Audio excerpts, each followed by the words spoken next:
Australian cricket team कोणतीही generation असू, कोणताही फॉर्मॅट असू, ते नेहमीच टॉप 2 मध्ये असतात. ते नेहमीच डॉमिनेट करतात. आता ऑस्ट्रेलियन क्रिकेट टीमने एक नवीन रेकॉर्ड आपल्या नावावर केलेला आहे.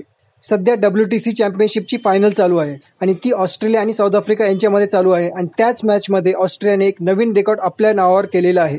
एका मॅचमध्ये एका वेळी 3 असे प्लेयर्स खेळत आहेत ऑस्ट्रेलियाचे, ज्यांनी 300 पेक्षा जास्त विकेट टेस्टमध्ये घेतलेल्या आहेत आणि हा नवीन रेकॉर्ड ऑस्ट्रेलियाने केलेला आहे. नॅथन लायन, मिशेल स्टार्क आणि पॅट कमिन्स तिघांनीही टेस्ट क्रिकेटमध्ये 300 पेक्षा जास्त विकेट्स घेतलेल्या आहेत आणि एकाच वेळी एकाच मॅचमध्ये तिघेही खेळत आहेत.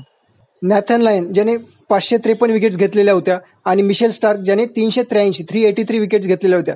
दोघांनी ऑलरेडी 300 पेक्षा जास्त विकेट्स घेतलेल्या होत्या.